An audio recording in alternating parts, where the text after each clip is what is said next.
Hello everyone, आज हम discuss करेंगे a new topic that is arithmetic progression. In the earlier classes, you have come across some pattern like this: 0, 2, 4, 6, 8, and so on. 2, -4, 6, -8, and so on.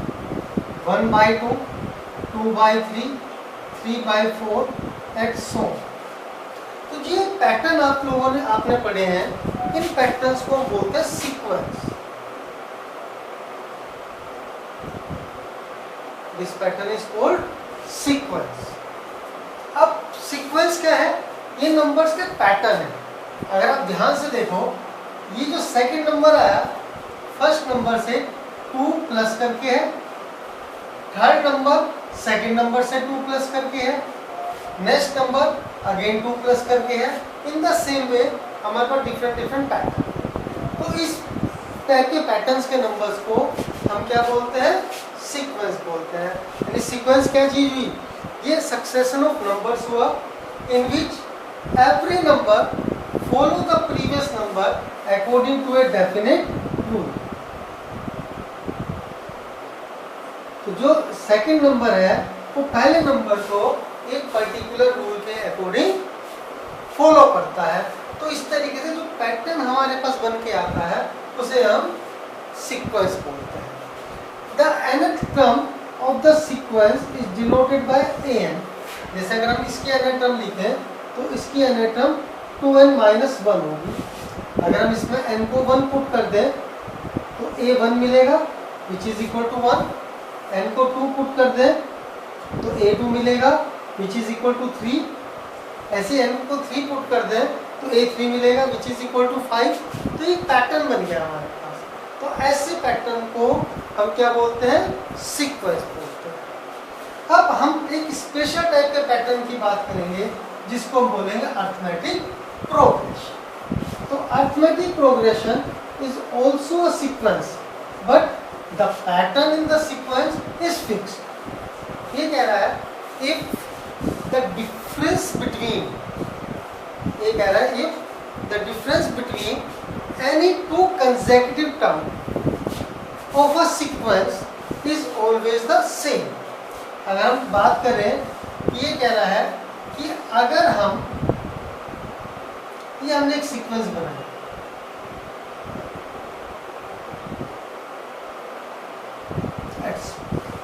अगर हम इन दोनों का difference देखें तो कितना मिलेगा? 3. इनका difference 3, this difference 3, this difference 3. तो अगर हम कोई सी भी दो कंसेक्यूटिव टर्म ले लें, तो कंसेक्यूटिव मतलब एक के बाद एक वाली टर्म ले लें, तो उनका जो डिफरेंस है वो हमेशा अगर सेम हो तो इस टाइप की सीक्वेंस को हम बोलते हैं अरिथमेटिक प्रोग्रेशन. और शॉर्ट में उसको लिखते हैं हम A.P. यानी अरिथमेटिक प्रोग्रेशन. तो अरिथमेटिक प्रोग्रेशन वो सीक्वेंस हो गई जिनके 2 कंसेक्यूटिव टर्म का डिफरेंस हमेशा फिक्स रहेगा. जैसे हमने कहा nth टर्म अगर इसकी सीक्वेंस की हो तो nth टर्म और उससे पहले वाली टर्म, इसका जो डिफरेंस होगा दैट इज फिक्स्ड. वो हमेशा फिक्स या सेम है. अगर वो डिफरेंस सेम है तो हम बोलेंगे कि जो हमारी सीक्वेंस है वो कैसी है? Arithmetic progression. अब जनरल अरिथमेटिक प्रोग्रेशन को हम इस फॉर्म में लिखते हैं a plus D, a plus 2d, a plus 3d and so on, जिसमें a को मानते हैं फर्स्ट टर्म और d is called common difference. देखो हर टर्म में हमने d ऐड कर दिया, यानी इट मींस जो फिक्स नंबर था वो हमने ऐड करके टर्म को हम बनाते चले गए. अगर हम इसमें से इसको माइनस करेंगे तो d मिलेगा, इसमें से इसको माइनस करेंगे अगेन वी गेट d, इसमें से इसको माइनस करेंगे तो भी हमें d मिलेगा. यानी जो डिफरेंस बना है जिसको हम कॉमन डिफरेंस की बात करेंगे वो हमेशा हमारा सेम या फिक्स हो. तो इस टाइप की जो सीक्वेंस है उसे हम क्या बोलते हैं? Arithmetic progression. अब अगर हमें कोई सीक्वेंस की nth टर्म दे रखी हो, ये कहे the nth term of A sequence is n² + 1, तो हमें प्रूव करना है क्या ये सीक्वेंस AP में है। अगर ये AP में होगी तो इसका कॉमन डिफरेंस फिक्स है, सेम आएगा। अगर ये AP में नहीं होगी तो इसका कॉमन डिफरेंस फिक्स है, सेम नहीं आएगा। इसके लिए हम क्या करते हैं, कॉमन डिफरेंस फैक्ट कैलकुलेट कर लेते हैं, और हम जानते हैं कि common difference is equal to an minus an minus 1, यानी difference between the two consecutive terms. तो ये किसके इक्वल होगा, an minus an minus 1। an is जो nth टर्म हमारे पास है, और an माइनस 1 कैसे निकलेगा, यहाँ पे n की प्लेस पे n माइनस 1।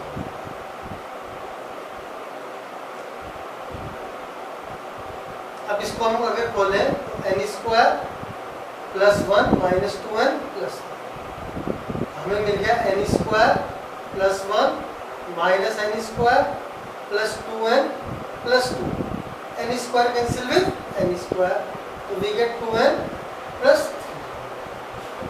अब जो d आया that is equal to 2n + 3।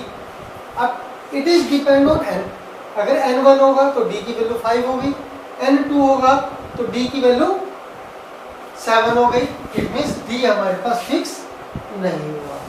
जैसे ही हमने n को 2 रखा तो 2 second term minus first term, वो तो आ गया हमारे पास 7।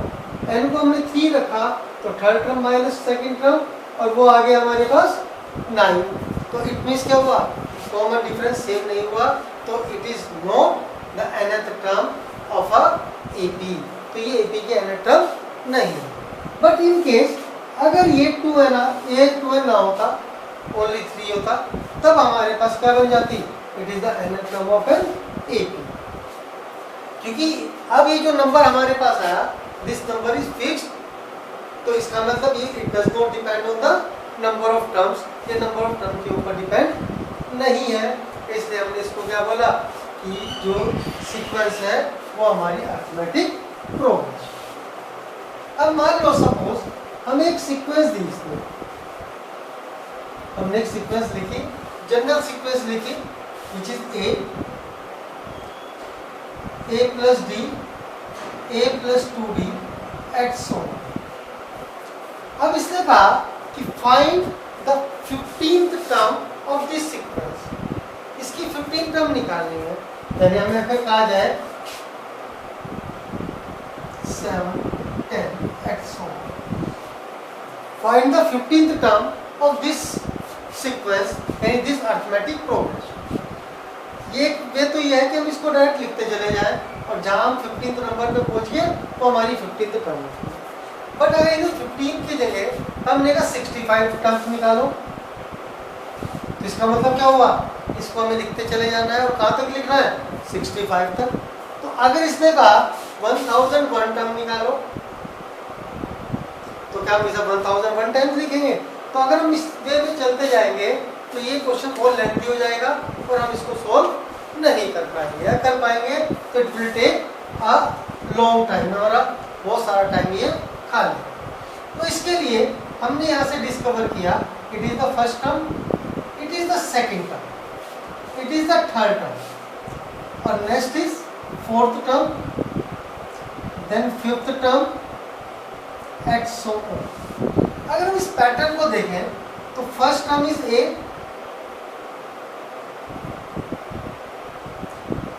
which can be written as a + 0d, second term is a + 1 into d, third term is a + 2 into d, fourth term is a + 3 into d and so on. In the fourth term we get 3, in the third term we get 2, in the second term we get first. So similarly in the nth term we get a + n - 1 into d. अब this is the nth term of this sequence, यानी this arithmetic progression। अब nth term निकालने के लिए हमें requirement है first term की and the common difference की, और साथ में n। अगर हम इसकी बात करते हैं, ये कह रहा फाइंड द 15th टर्म, तो first term is 1, that means the value of a is 1, and the common difference is d, that is 4 minus 1 equal to 3, and n is 15. तो a15 is equal to a plus 15 minus 1 into 2. a plus 14 into 3, that is 42 और 1 40. तो 43 is the 15th term. ऐसे ही अगर हमें कहा जाए 65 term निकालो तो पुट n equal to 65.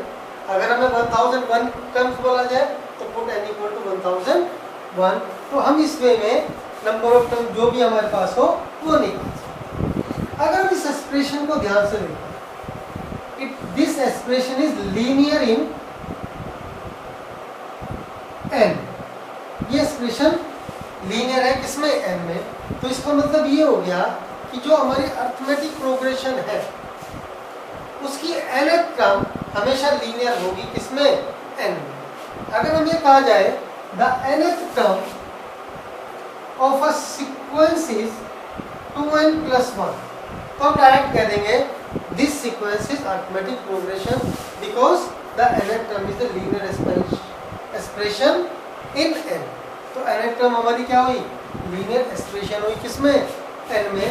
तो हम यहाँ डायरेक्ट बोल देंगे this is the nth term of an arithmetic progression, that is e. अब मान लो हमें प्रूव भी करना हो, वही वे था जो ये वाला किया था हमने, find the d if d become constant और या फिक्स, तो हम बोल देंगे कि ये जो है nth टर्म है किसकी, e. अब ये जो हमने nth टर्म निकाली, ये तो हमने निकाली डिग्री, जब हमने यहाँ से स्टार्ट किया. अब मान लो ये कहें कि ये हमारे पास सीक्वेंस है अप टू 43, कि find the fifth term from the end. कहाँ से निकालनी है आपको, लास्ट से, फ्रॉम द एंड निकालेंगे पीछे से कैलकुलेट करते हुए. अब आगे से कैलकुलेट नहीं करना है, अब हमें पीछे से कैलकुलेट करना है.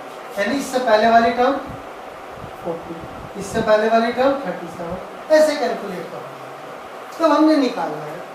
अब यहाँ पर अगर हम सीक्वेंस देखें तो 1 से 43 तक गई और 43 से कैलकुलेट करना है, तो इसको हमने n मान.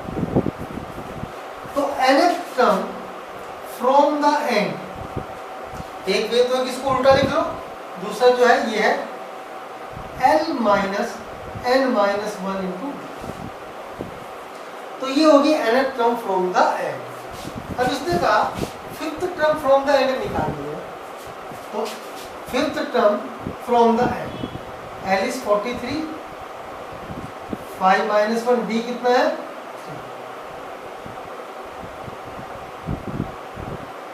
31 इज द फिफ्थ टर्म. इससे पहले 34 आ जाएगी और इससे पहले 31, 1 2 3 4 5. तो fifth term from the end किसके इक्वल होगी, 33 के. तो इस तरीके से हम fifth term from the end निकाल लेते हैं. अगर सपोज हमें कहा जाए फाइंड द फर्स्ट टर्म या find the number of terms in the sequence, ये कह रहा है find the number of terms in the sequence which is 6, 13, 20, 216. Find the number of terms. यानी जो सीक्वेंस आई ये 6 से लेकर 216 तक चली. तो हमें कहा कि 216 इस सीक्वेंस की कौन सी टर्म है, ये हमने लिखा. तो हमने क्या किया,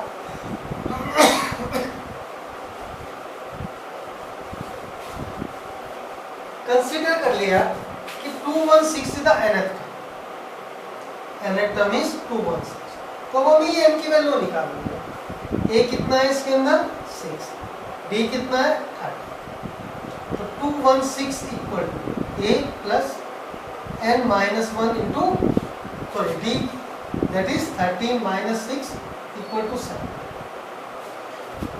तो 210 equal to 7 into n minus 1, n minus 1 equal to 30, n equal to 31 और 31 इज अ नेचुरल नंबर. तब हमने बोला कि 216 is the 31st term of this sequence. अब इन केस ये जो 31 नंबर हमारे पास आया, ये 31 नंबर नेचुरल नंबर नहीं होता। इट मीन्स ये 216 की जगह 217, तो 217 हो गया, तो ये 211 हो गया। अब 211 upon 7 equal to n minus 1, तो n हो गया 1 plus 211 upon 7 which is not a natural number, जो नेचुरल नंबर नहीं है। तो हम बोलते कि जब हम इस सीक्वेंस को आगे लिखते चले जाएंगे तो 217 कभी भी इसके अंदर नहीं आएगा। That means 217 is not any term of this sequence. इस सीक्वेंस की कोई भी टर्म ये नहीं है। अब मान लो सपोज ये बोले कि which term of this sequence is the first negative term.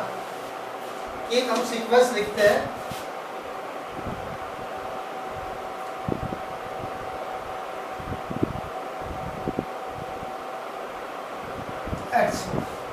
कि इस सीक्वेंस को जैसे हम लिखते चले जाएंगे तो जो फर्स्ट नेगेटिव टर्म आएगी वो कौन सी होगी।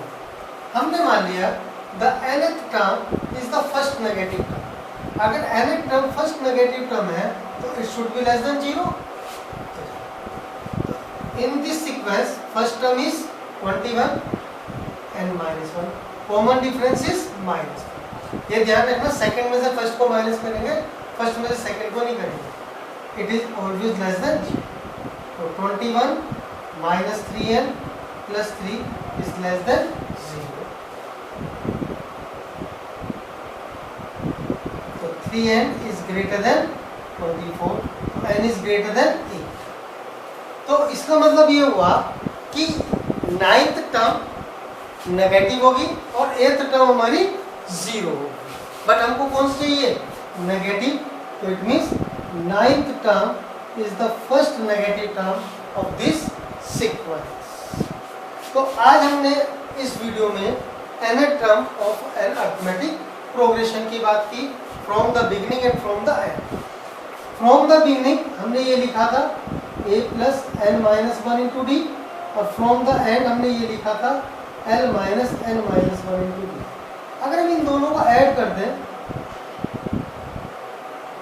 तो ये a प्लस एल के इक्वल हो गया। a means first term, l means last term. It means the term which is equidistant from the beginning and from the end, उनका सम हमेशा फिक्स होगा और वो किसके इक्वल होगा? First term and the last term के सम के equal. तो इस तरीके से अगर हम बात करें कि एक सीक्वेंस में 24 टर्म्स है तो फर्स्ट टर्म और 24 टर्म भी a प्लस एल होगा, सेकेंड टर्म और 23rd टर्म भी a प्लस एल होगा, थर्ड टर्म और 22nd टर्म भी a प्लस एल होगा। तो यानी the term which is equidistance from the beginning and the end is, उनका सम हमेशा फिक्स होता है which is equal to a plus l. इस वीडियो में इतना ही, नेक्स्ट वीडियो में हम इससे आगे चलेंगे।